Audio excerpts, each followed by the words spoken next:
NFL teams are terrified of this island receiver. The Carolina Panthers just found their franchise receiver, McMillan, wide open, touchdown Carolina. But just 2 years ago, this kid was playing on a literal island, 2,500 miles from the nearest NFL scout. I didn't think the NFL was realistic for me. I'm from Hawaii. Nobody really makes it from Hawaii. This is Tetairoa McMillan, and he's about to become the most dominant receiver you've never heard of. Kahuku, Hawaii, North Shore of Oahu, population 2,600. It's the kind of place where everyone knows your name, where the ocean is louder than the traffic, and where NFL dreams feel about as real as touching the moon. For Tete, football wasn't some carefully planned path to the league. It was just what you did growing up in Hawaii. It's like football is everything. Friday night lights, the whole community comes out. That's your identity right there. His parents both played college sports. His dad was a linebacker. His mom ran track, but they never pushed it. They just let him play. And when Tete stepped on the field at Kahuku High School, something clicked. He wasn't just big. He was 6 feet 5 inches in high school, moving like someone half his size. Defensive backs would line up across from him, and you could see it in their eyes.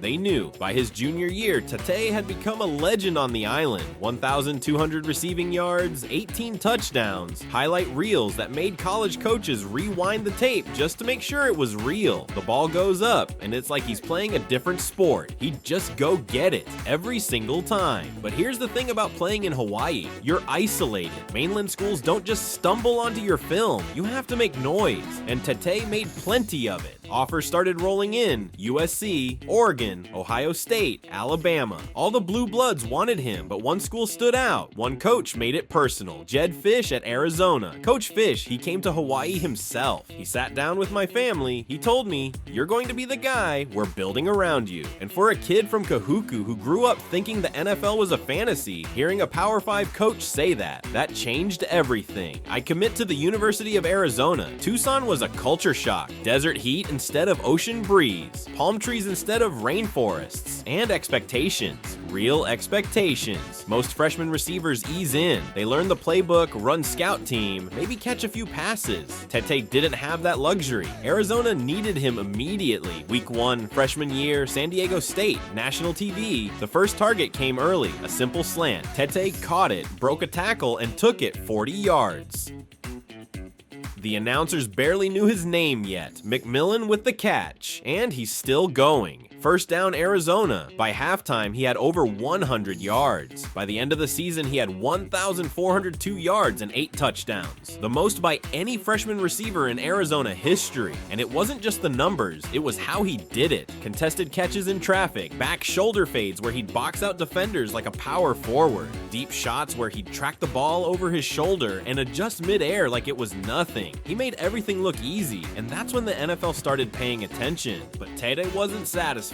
He wasn't here to be good, he was here to be great. Sophomore year, new quarterback, same dominance. Against Washington, Tete went off. 10 catches, 202 yards, 3 touchdowns. One of them was a 75-yard bomb where he ran past 2 defensive backs like they were standing still. McMillan down the sideline, nobody's catching him. Touchdown. Against Stanford, he had 11 catches for 266 yards, the 3rd most in school history. And the crazy part, he did it against constant double teams. Defensive coordinators tried everything. Press coverage, soft zones, bracket him with a safety over the top. None of it worked. When you got a guy like that, you gotta just give him the ball and get out the way. He's gonna make a play. By the end of his sophomore season, Tete had back-to-back 1,400-yard seasons. Only the second player in Pac-12 history to do that. The other one? Some guy named Larry Fitzgerald. That's when the comparison started. The analysts, the draft experts, the NFL scouts. They all saw it. This wasn't just a college star, this was a franchise receiver in the making. And then came junior year, the year everything was supposed to come together. But Arizona football was falling apart. The Wildcats were 3-6, blowout losses, QB chaos. Tate was still balling out, but the team couldn't win. And that's when the whispers started. Why is he still there? He should transfer. He's wasting his talent. Fans were begging him to leave. Analysts said he was hurting his draft stock. Even people back home in Hawaii were asking the question, but Tete didn't flinch.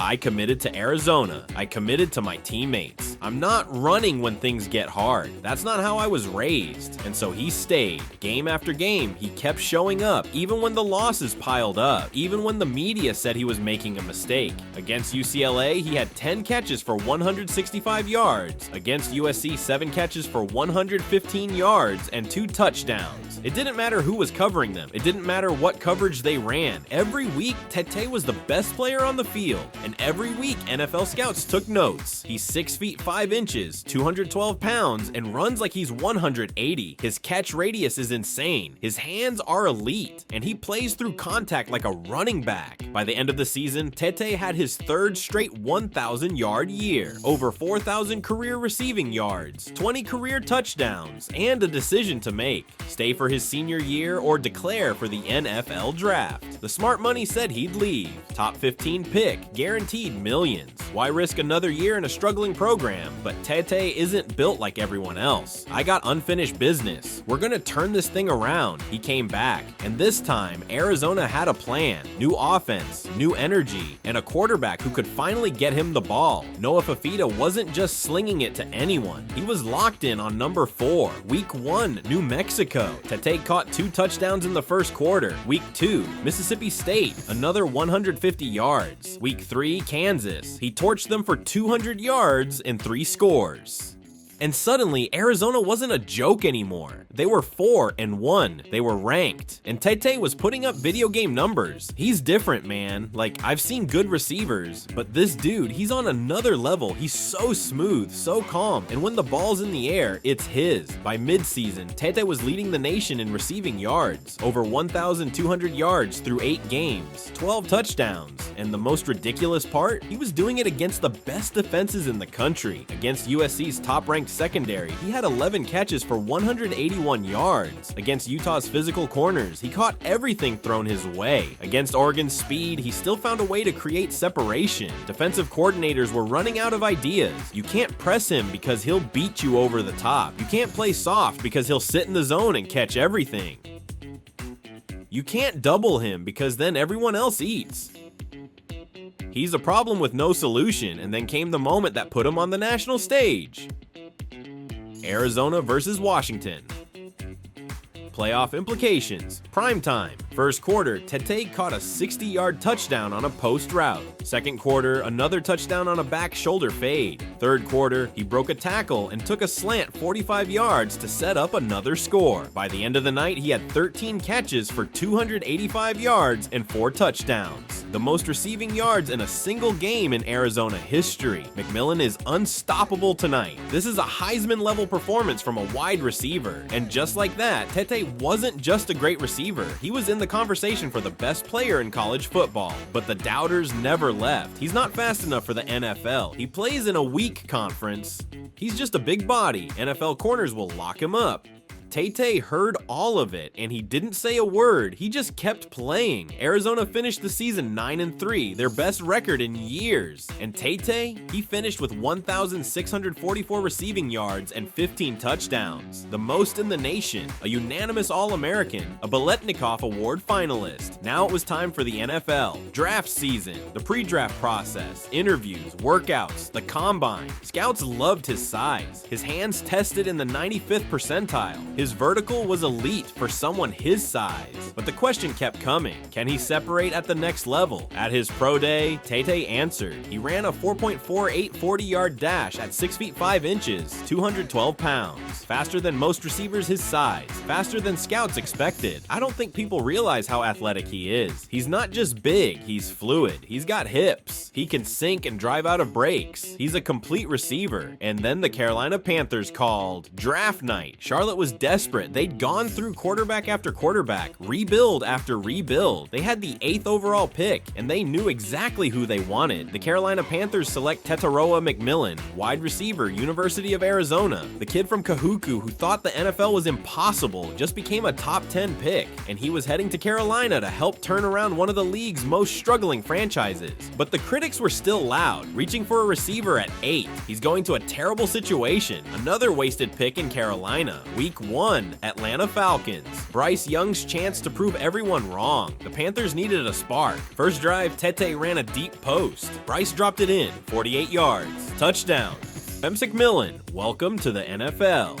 By the end of the game, Tete had 7 catches for 142 yards and 2 touchdowns. The doubters got real quiet. Week 2, Saints, 6 catches, 115 yards. Week 3, Seahawks, another 100-yard game. Week 4, Bengals. He cooked their secondary for 163 yards and a touchdown. Halfway through his rookie season, Tete is leading all rookies in receiving yards, over 850 yards through 8 games. On pace for 1,700 yards. Numbers that would challenge the rookie receiving record. And it's not just the stats, it's what he means to Carolina. For the first time in years, the Panthers have an identity on offense. They have someone defenses actually fear. People forget I'm from an island in the middle of the Pacific. I wasn't supposed to be here. So every time I step on that field, I'm playing for everyone back home who never got this shot. Defensive coordinators are scheming entire game plans around him. Safety help over the top. Corners playing 10 yards off, double teams on every play, and he still eats. He's 6 feet 5 inches with receiver skills and tight end size. How do you cover that? You can't press him. You can't out-jump him. You can't outrun him. He's everything you want in a modern receiver. The Panthers are still rebuilding. But for the first time in years, there's hope in Charlotte, and Tete is the reason why. He's not just a weapon, he's the foundation. And back in Kahuku, they're watching every game. The kid who used to play on that island is now terrorizing the league. From the North Shore to Bank of America Stadium, every route is for the kids who think they're too far away. Every touchdown is for the dreamers who were told it's impossible. Every game is proof that it doesn't matter where you start. It matters how hard you work. Tetairoa McMillan isn't just a receiver. He's a reminder that greatness doesn't have a zip code. And right now, he's just getting started.